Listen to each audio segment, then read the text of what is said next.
Oke, standby, kamera ready, sound ready, 3, 2, 1, action.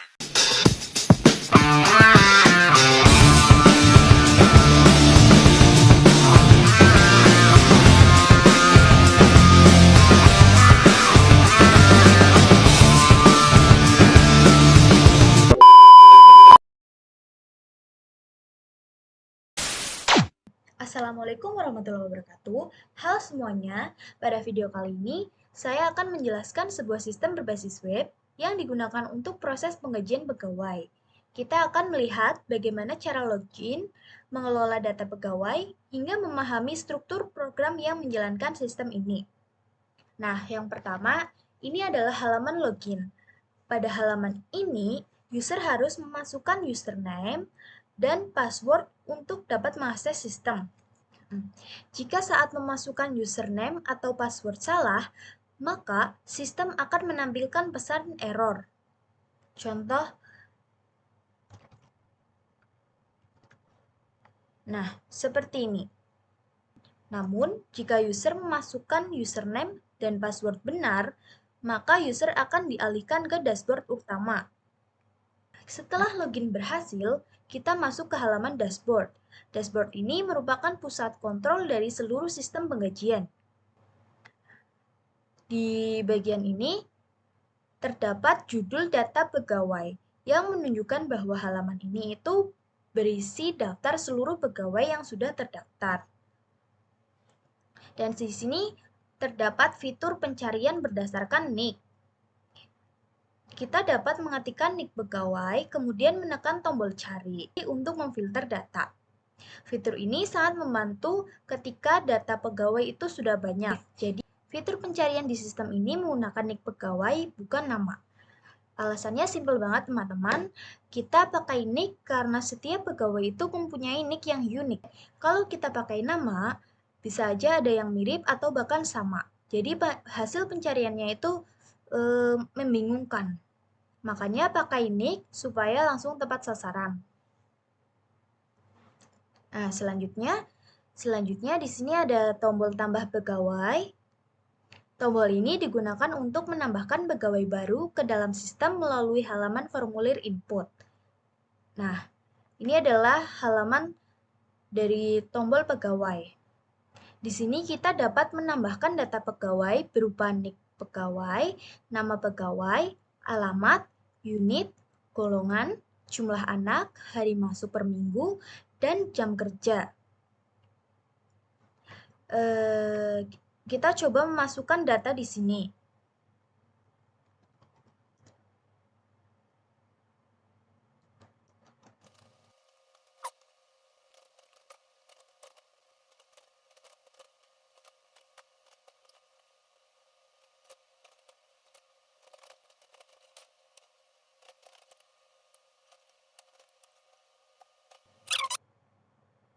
Setelah data dimasukkan, kita tekan tombol simpan. Nah, di sini akan muncul data yang kita masukkan tadi. Di sini terdapat kolom NIK, nama, unit, golongan, jam kerja, hari masuk, dan jumlah anak. Nah, di sini itu ada 3 tombol lagi, yaitu ada detail, edit, dan hapus. Detail itu untuk menampilkan informasi lengkap pegawai, dan edit digunakan untuk memperbarui data pegawai, dan hapus untuk menghapus pegawai dari sistem. Nah, di sini saya akan menekan tombol detail. Nah, ini adalah data pegawai yang tadi kita masukkan. Terdapat NIK, nama, alamat, unit, golongan, jumlah anak, hari masuk per minggu, dan jam kerja per minggu. Di sebelahnya ini ada rincian gajinya. Jadi ini adalah rincian gaji dari pegawai Mei Andriani. Gaji pokoknya itu 2.750.000, jam lemburnya 5 jam, uang lembur 175.000, tunjangan anak itu 2 anak, tunjangan anak terdapat 2 anak itu 500.000, uang makan 125.000, dan total gaji semuanya ini 3.550.000. Jika kita menekan tombol edit, maka akan muncul halaman seperti ini. Di sini kita dapat mengedit, misal alamat akan kita edit, jalannya kita ganti dengan Jalan Soekarno. Dan misal dia sudah naik pangkat menjadi sekretaris. Golongannya menjadi golongan 1A, golongannya menjadi golongan A, jam kerjanya menjadi 50. Nah, di sini datanya sudah terupdate dan kita lihat di detail. Nah, ini sudah terganti, sudah terupdate.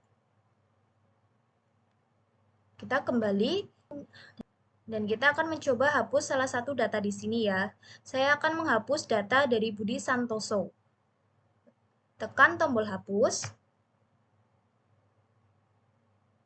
Oke.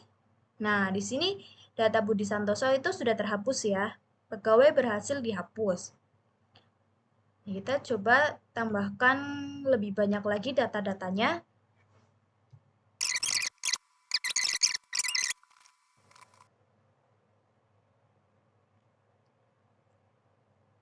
Nah, misal kita akan mencari data dari Amanda Lisa Blackpink.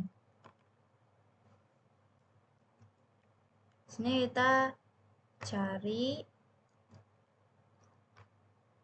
Nah, ini adalah data dari 33098337465748 dengan nama Amanda Lisa Blackpink, unit admin, golongan 4B, jam kerjanya itu 44, hari masuknya itu 5, dan jumlah anak 2. Untuk detailnya itu rincian gajinya seperti ini. Kita kembali lagi. Nah, di bagian pojok kanan atas ini terdapat tombol logout untuk keluar dari sistem. Saya akan tekan tombol logout ini. Nah, user akan diarahkan ke halaman login lagi. Jika ingin masuk lagi, maka masukkan username dan password. Nah, seperti ini.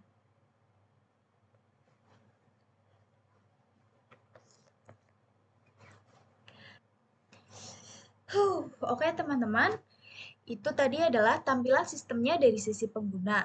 Dan sekarang, mari kita pindah ke bagian yang seru nih, yaitu bagian programnya. Nah, jadi nanti kita akan membuka bagian programnya mulai dari file CSS yang mengatur tampilan, file user.txt yang menyimpan akun login, hingga kode PHP yang menjalankan proses login dan dashboard. Dengan memahami bagian ini, kita mengetahui logika di balik sistem yang tadi sudah kita lihat. Yang akan dijelaskan pertama itu adalah file CSS yang akan dijelaskan oleh teman saya. Dan di sini saya akan menjelaskan hasil dari kerja kelompok kami. Di sini saya akan menjelaskan bagian index, user.txt dan CSS. Yang pertama pada index ini berisikan hanya sedikit saja, karena dari sini akan langsung diarahkan ke file login.php.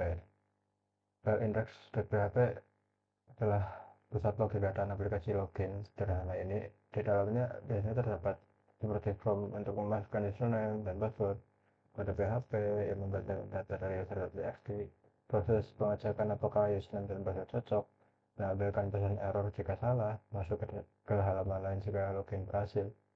Intinya, file ini menghubungkan tampilan HTML, gaya CSS, dan data user di user.txt menjadi satu proses login. Yang kedua, di sini ada users.txt. File ini berfungsi sebagai database sederhana karena programnya ringan dan mudah dipahami.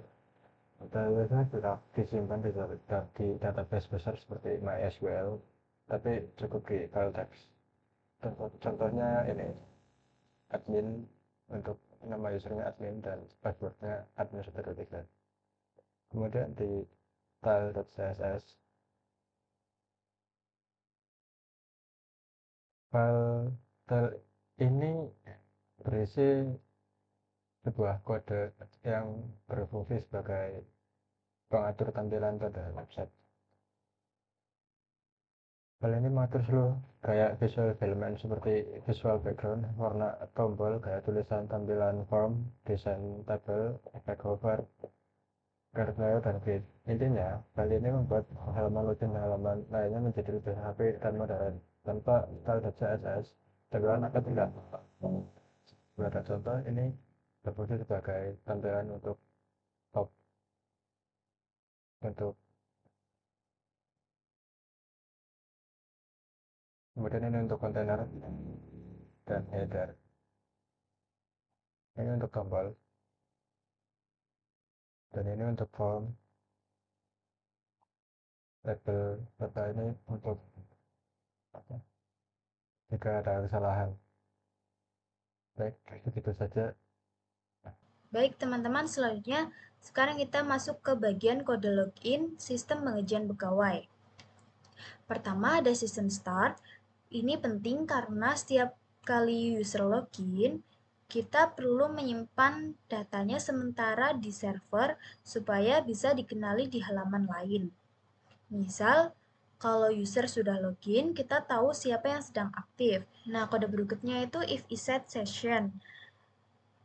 Ini itu maksudnya kalau user sudah pernah login dan session username ada, langsung dialihkan ke dashboard. Header location dashboard PHP ini yang akan mengarahkan dan exit supaya kode di bawahnya nggak dijalanin lagi. Nah, di sini ada if $server request method post. Ini loginya kalau form login sudah dikirim, baru kita ambil data yang diketik user. Kalau user belum submit form, kode di dalam ini tidak akan dijalankan. Setelah itu ada if $username dan $password. Nah, ini itu artinya kalau user belum mengisi username atau password, maka $error diisi pesan username dan password harus diisi. Jadi user tahu kalau ada kolom yang kosong. Jadi user tahu tuh bahwa username atau passwordnya masih kosong, belum diisi. Nah, kalau sudah diisi semua, kita lanjut cek file user.txt. Kalau file ini nggak ada, error akan muncul file user.txt tidak ditemukan karena file ini yang menyimpan daftar akun yang valid. Nah, ini adalah file user.txt-nya sudah ada. Nah, lanjut, jika terdapat filenya, maka kita baca baris per baris dengan file dan lakukan forage. Di sini kita memakai exploit seperti ini untuk memisahkan username dan password yang dipisahkan dengan tanda pipe. Nah, ini. Lanjut di sini. Nah, lalu di sini itu logikanya untuk mencocokkan input user dengan data di file. Kalau cocok, maka valid dan benar. Dan kita akan keluar dari loop dengan break. Setelah loop selesai, ada if valid. Kalau true, berarti login kita berhasil. Dan kita simpan $session username dan arahkan ke dashboard. Kalau tidak valid, maka akan muncul pesan error username atau password salah. Bagian HTML ini itu untuk membuat tampilan halaman login, mulai dari top bar dengan judul sistem, kontainer form login, hingga pesan error yang muncul jika ada kesalahan. Form login sendiri memiliki input username dan password, serta tombol login untuk mengirim data ke PHP. Jadi dengan kode ini, kita sudah bisa memastikan login user aman, valid, dan tampilan formnya rapi serta mudah digunakan. Baik, selanjutnya akan dijelaskan itu file logout PHP. Di sini terdapat session start. Seperti tadi, session start adalah tempat menyimpan data sementara di server untuk tiap user. Misalnya username saat login. Kita perlu memanggil session start supaya bisa mengakses dan menghapus data session. Berikutnya itu ada session history. Fungsi ini digunakan untuk menghapus semua data session yang aktif. Jadi semua informasi login yang tersimpan akan hilang. Setelah ini user dianggap keluar dari sistem. Berikutnya ada header location login PHP. Ini berfungsi untuk mengirimkan perintah ke browser agar membuka halaman login. Dan berikutnya ada exit di sini untuk memastikan kode di bawahnya itu tidak dijalankan lagi. Dan Sekarang kita masuk ke file tambah PHP. File ini digunakan untuk menambah pegawai baru ke sistem penggajian. Dan hanya admin yang login yang bisa mengakses halaman ini. Ini kita akan membahas 3 bagian utama, yaitu session dan check login, fungsi-fungsi untuk mengelola data pegawai, dan terakhir form input HTML untuk menambahkan data. Nah, di awal kode ini terdapat session start lagi. Dan yang dimana tadi fungsinya untuk mengakses session. Lalu jika ada pengecekan apakah user sudah login dengan $session username, kalau belum login, user akan dialihkan ke halaman login, yang ini. Bagian ini penting supaya hanya admin yang bisa menambahkan pegawai dan menjaga keamanan data sistem. Lanjut, di sini terdapat fungsi-fungsi pegawai. Yang pertama di sini ada fungsi load pegawai. Fungsi ini membaca file pegawai txt yang menyimpan semua data pegawai. Setiap baris file berupa JSON, lalu diubah menjadi array PHP.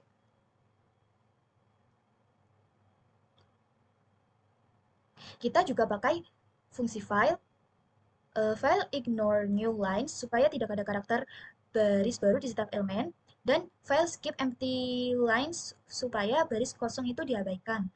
Hasilnya adalah array berisi semua pegawai setiap dipakai untuk pencarian atau menampilkan data. Selanjutnya ada fungsi save pegawai. Fungsi ini menyimpan array pegawai kembali ke file pegawai txt. Setiap pegawai dikonversi ke JSON menggunakan JSON encode. JSON unscaped Unicode memastikan karakter Indonesia tetap tampil benar, misalnya huruf dengan aksen. Semua baris digabung dengan PHP EUL supaya setiap pegawai berada di baris baru. Selanjutnya ada fungsi find pegawai by nick. Fungsi ini mencari pegawai berdasarkan nick, dipakai untuk mencegah duplikasi. Di sini juga ada fungsi upsert pegawai. Upsert artinya itu update atau insert. Fungsi ini akan menambahkan pegawai baru kalau nick belum ada atau memperbarui data lama kalau nick sudah ada dan terdaftar. Setelah itu, semua data disimpan kembali ke file pegawai txt. Setelah form disubmit, PHP akan mengambil semua input user, seperti nick, nama, alamat, unit, golongan, jumlah anak, masuk hari, dan jam kerja. Berikutnya ada bagian HTML di sini. Bagian HTML ini menampilkan form input pegawai. Berikutnya di sini ada bagian dari HTML. Bagian HTML ini menampilkan form input pegawai lengkap, yaitu berisi nick, nama, alamat, unit, golongan, jumlah anak, hari masuk, dan jam kerja. Di sini pesan error akan tampil di atas form jika ada kesalahan input. Semua input diisi otomatis dari pos sebelumnya supaya user tidak perlu mengetik ulang. Tombol simpan digunakan untuk submit form dan menambahkan pegawai baru ke sistem. Jadi, file tambah pegawai PHP memiliki 3 fungsi utama, yaitu yang pertama, mengecek login admin lewat session. Yang kedua, yaitu mengelola data pegawai dengan fungsi load, save, find, dan upsert. Nah, yang ketiga itu menampilkan form HTML untuk input pegawai baru dengan validasi dan feedback error. Dan begitu, admin bisa menambah atau memperbarui pegawai dengan mudah tanpa database. Cukup memakai file txt saja. Nah, untuk selanjutnya, pegawai txt, file ini akan dijelaskan oleh teman saya. Oke, pada kali ini saya akan mempresentasikan pegawai TXT yang berubah. Kalau ini lebih ke es krim banget. File pegawai TXT berisi data pegawai dalam bentuk JSON. Lebih es krim. Program PHP ini memakai file sebagai database sederhana, yaitu halaman edit mengambil nick dari URL lalu mencari data pegawai tersebut di pegawai TXT. Data yang ditemukan ditampilkan di form. Saat tombol update ditekan, data dari form dibaca atau dicek, divalidasi, data lama diganti dengan data baru. Untuk update file pegawai TXT ditulis ulang, hapus. Pada program ini mengambil nick dari URL, mencari data pegawai dengan nick tersebut, menghapusnya dari array. Kali ini kita mengecek pegawai hapus PHP. Pada data ini yaitu kita memulai session agar bisa mengecek status login dengan insert session start, username, header, location, login PHP, exit. Jika session username tidak ada, user belum login, langsung diarahkan ke login PHP. Dan tujuannya adalah mencegah akses tanpa login. Di sini kita memanggil file function PHP reviewer function PHP agar fungsi-fungsi database bisa dipakai, misalnya delete pegawai, fungsi lain yang ada di file itu. Jika nick valid, if snick sama dengan itu kurung delete pegawai snick header location dashboard PHP. MSG sama dengan pegawai berhasil dihapus, yaitu else. Yang terjadi mengecek apakah snick tidak kosong, tidak valid, maka memanggil fungsi delete pegawai snick untuk menghapus pegawai dari database. Jika nick tidak valid atau tidak ada header location dashboard PHP, MSG ID pegawai tidak valid.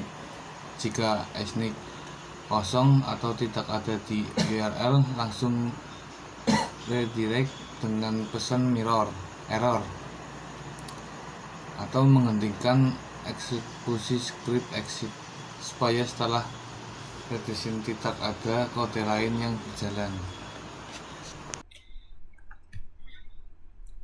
Membuat dashboard.php untuk menampilkan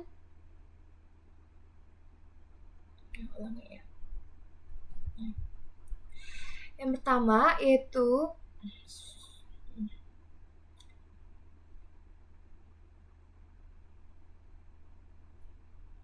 membuat dashboard.php yang akan menangani login, membaca dan menyimpan data pegawai, pencarian, dan menampilkan data di dashboard. Untuk yang pertama yaitu kode memanggil session sort yang diperlukan untuk memulai sesi pengguna. Kemudian ada pengecekan, yaitu if isSet ya. Jika sesi username tidak tersedia, pengguna akan diarahkan ke halaman login.php. Ini memastikan dashboard hanya bisa diakses oleh pengguna yang sudah login. Yang kedua, yaitu fungsi load pegawai. Fungsi load pegawai ini bertugas untuk membaca file pegawai.txt. Jika file tidak ada, fungsi mengembalikan array kosong. Jika setiap baris file dibaca lalu didecode dari format JSON menjadi array data, ini kemudian dikumpulkan dalam satu array data dan dikembalikan. Lanjutnya ada fungsi save pegawai. Fungsi save pegawai berfungsi untuk menerima array data pegawai. Setiap baris array dikonversi menjadi JSON lalu disimpan kembali ke pegawai.txt. Jika data tidak kosong, setiap baris dipisahkan dengan PHPL. Dengan cara ini setiap perubahan data langsung tersimpan ke file. Lanjutnya ada fungsi find pegawai by NIK. Fungsi find pegawai by NIK mencari pegawai berdasarkan NIK. Fungsi ini memanggil load pegawai lalu mengecek setiap baris. Jika NIK cocok, fungsi mengembalikan data pegawai tersebut. Jika tidak, mengembalikan nol. Lanjutnya adalah fungsi upsert atau fungsi upsert pegawai yang digunakan untuk menambah atau memperbarui data pegawai. Fungsi membaca semua pegawai dengan load pegawai. Jika NIK yang sama ditemukan, datanya diupdate. Jika tidak, data baru akan ditambahkan ke array. Akhirnya semua data disimpan kembali dengan save pegawai. Yang keenam ada fungsi delete pegawai. Fungsi delete pegawai menerima NIK sebagai parameter. Fungsi ini memfilter semua pegawai menghapus baris NIK tersebut, data disimpan kembali ke file. Dengan demikian, data pegawai yang dihapus akan hilang dari sistem. Lanjutnya, ada fungsi bubble sort untuk mengurutkan data pegawai berdasarkan NIK. Ini membandingkan setiap elemen berurutan. Jika NIK sebelumnya lebih besar dari NIK berikutnya, keduanya ditukar. Dan proses tersebut diulang sampai semua data tersusun. Lanjutnya ada fungsi binary search. Fungsi binary search itu untuk mencari pegawai berdasarkan NIK setelah data diurutkan. Binary search bekerja dengan memeriksa elemen tengah. Jika NIK cocok, data akan dikembalikan. Jika NIK lebih kecil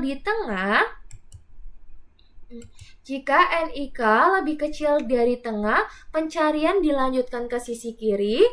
Jika lebih besar pencarian akan ke sisi kanan. Proses ini berulang hingga NIK ditemukan atau tidak ada.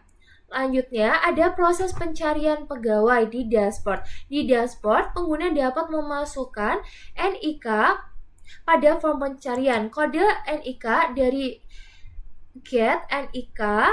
Jika NIK diisi data pegawai, akan diurutkan dengan bubble sort dan dicari dengan binary sort. Hasil pencarian ditampilkan dalam tabel atau muncul pesan tidak ada pegawai ditemukan. Jika tidak ditemukan, untuk tampilan HTML dan tabel pegawai yaitu tabel ini berisi lengkap dengan header, tombol, tambah pegawai, dan form pencarian. Tabel menampilkan kolom NIK, nama, unit, golongan, jam kerja, hari masuk, jumlah anak, aksi. Di kolom aksi ada tombol detail,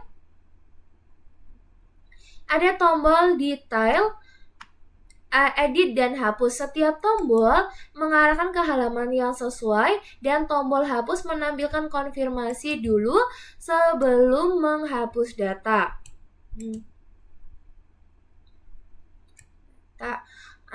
Sekian untuk dashboard.php. Menampilkan detail pegawai beserta penghitungan gaji secara otomatis. Yang pertama yaitu mengecekkan login. Di bagian awal script, kita memanggil session start itu untuk memulai session PHP. Kemudian dicek apakah session dengan kunci atau username sudah di-set atau belum. Jika belum, artinya user belum login.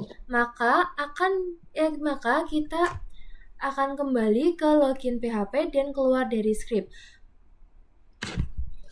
Langkah kedua yaitu memuat data pegawai dari file. Kita mendefinisikan fungsi load pegawai. Fungsi ini yang bertugas untuk membaca file bernama pegawai.txt. Jika file ini tidak ada, maka sistem mengira belum ada data dan fungsi mengembalikan array kosong. Jika file ada, maka file dibaca per baris dengan opsi file ignore new lines dan file skip empty lines, supaya kita mengabaikan baris kosong dan tidak ikut menghitung new lines. Setiap baris dianggap sebagai satu data pegawai dalam format JSON. Kemudian JSON code mengubahnya menjadi array PHP. Jika hasil di code valid, maka data ini ditampung dalam array hasil atau data. Maka akhirnya kita mendapatkan array berisi semua pegawai yang terdaftar. Yang ketiga yaitu cari pegawai berdasarkan NIK. Setelah kita punya data semua pegawai, kita butuh mekanisme untuk mencari pegawai tertentu berdasarkan NIK yang dikirim lewat parameter URL. Untuk itu kita punya fungsi find pegawai by NIK. Fungsi ini memanggil load pegawai untuk mendapatkan data pegawai lalu melakukan perulangan jika salah satu baris memiliki kunci NIK yang cocok dengan parameter, maka data pegawai tersebut dikembalikan. Jika tidak ditemukan, fungsi dikembalikan 0 atau kosong. Di bagian utama script kita langkah ketiga yaitu langkah selanjutnya yaitu menghitung gaji pegawai atau logika perhitungannya. Kita akan melakukan proses penghitungan gaji melalui fungsi hitung gaji. Yang pertama yaitu ada array gaji pokok list yang memetakan golongan ke nominal gaji pokok, misalnya yaitu golongan 4A dengan gajinya 3.250.000, golongan 4B dengan gaji 3 juta, dan seterusnya. Jika golongan yang diterima tidak ada di daftar, maka gaji pokok dianggap 0. Selanjutnya, kita akan menghitung lembur. Sistem mengasumsikan jam kerja normal per minggu adalah 40 jam. Jika pegawai bekerja lebih dari 40 jam dalam seminggu, yaitu selisih jam kerja dengan jam normal, maka akan dianggap lembur, dan uang lembur itu dihitung sebagai 35.000 per jam. Selanjutnya ada tunjangan anak. Tunjangan anak sistem memberikan tunjangan anak, tetapi hanya untuk maksimal 2. Jika pegawai punya lebih dari 2 anak, tetap dihitung 2 anak saja, dan tunjangan anak ditetapkan sebesar 250.000. Lanjutnya yaitu ada uang makan. Uang makan dihitung berdasarkan berapa hari pegawai masuk kerja dalam periode tertentu. Tarif per hari ditetapkan sebesar 25.000, sehingga uang makan bisa dihitung melalui uang makan dikali jumlah masuk harinya. Selanjutnya adalah total dari gaji semua, yaitu total gaji merupakan penjumlahan dari gaji pokok, tunjangan anak, uang makan, dan uang lembur. Selanjutnya adalah kita menampilkan data dan rincian gaji di halaman web. Setelah perhitungan selesai, selanjutnya script mempersiapkan output ke browser dalam bentuk HTML. Di bagian body kita tampilkan 2 bagian utama, yaitu data pegawai menampilkan identitas seperti NIK, nama, alamat, unit, golongan, jumlah anak, hari masuk, dan jam kerja.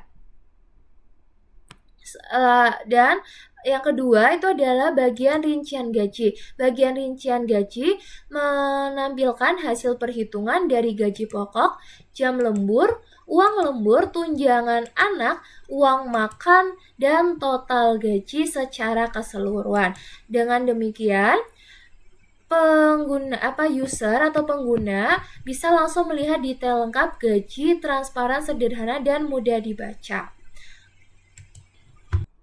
Cara membuat fitur pencarian berdasarkan NIK dengan menggunakan binary search dan bubble search dalam bahasa pemrograman PHP, serta kita akan membaca data dari file, memprosesnya menjadi array, dan mengembalikannya ke halaman web.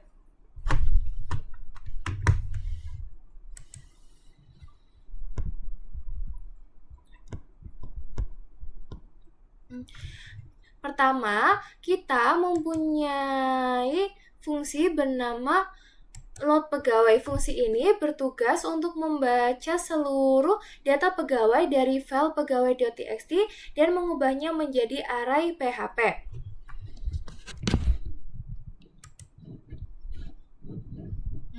Di sini, kode memeriksa apakah file pegawai.txt tersedia. Jika tidak ada, kita langsung mengembalikan array kosong agar program tidak error. Fungsi file digunakan untuk membaca semua baris dari file tersebut. Kita tambahkan dual flag, yaitu file ignore new lines dan file skip empty lines. Lanjut, yaitu for each, setiap baris dari file berisi string JSON, kita gunakan JSON decode untuk mengubahnya menjadi array asosiatif. Kita cek apakah hasil record benar-benar array. Jika iya, kita masukkan ke daftar data pegawai. Di akhir, kita mengembalikan seluruh data pegawai sebagai array. Sebelum binary search bisa dijalankan, data harus dalam keadaan terurut. Itu sebabnya kita menggunakan algoritma bubble sort untuk mengurutkan pegawai berdasarkan NIK. Kita menggunakan fungsi bubble sort pegawai. Kita menghitung jumlah data pegawai. Bubble sort menggunakan dua perulangan besarang, yaitu perulangan pertama menentukan berapa kali kita melakukan pass, dan perulangan kedua membandingkan elemen secara berurutan. Jika NIK pegawai pada indeks J lebih besar dari indeks berikutnya, maka kita tukar posisinya. Swap menggunakan variable temp. Ini adalah teknik standar untuk menukar dua data. Setelah proses sorting selesai, kita mengembalikan array yang sudah terurut. Selanjutnya yaitu setelah data terurut, barulah kita bisa menggunakan binary search. Binary search bekerja dengan cara membagi array menjadi dua bagian setiap langkahnya. Ini menentukan batas kiri dan batas kanan pencarian. Selama batas kiri belum melewati batas kanan, proses pencarian akan terus dilakukan. Kita ambil indeks tengah. Ini adalah nick yang akan kita bandingkan dengan nick yang sedang dicari. Jika sama, artinya data ditemukan dan kita kembalikan hasilnya. Jika nilai tengah lebih kecil dari yang dicari, berarti pencarian dilanjutkan ke bagian kanan. Jika lebih besar, pencarian dilakukan ke bagian kiri. Jika sampai akhir tidak ditemukan, kita kembali ke nilai 0. Berikut adalah inti dari bagian inti yang menghubungkan input pengguna dengan fungsi pencarian. Kita mengambil data NIK yang dikirim dari form pencarian. Semua data pegawai dibaca dari file dan disimpan sebagai array. Jika NIK tidak kosong, artinya user sedang melakukan pencarian. Kita urutkan dulu agar binary search bisa digunakan dengan menggunakan bubble sort. Lanjut, kita melakukan pencarian NIK dengan menggunakan algoritma binary search pegawai. Jika ditemukan, maka hanya data tersebut yang ditampilkan. Jika tidak, maka daftar pegawai akan dikosongkan. Ini adalah form sederhana yang digunakan untuk mencari NIK. Yaitu kita menggunakan get karena pencarian sifatnya tidak sensitif dan ingin mudah ditampilkan di URL.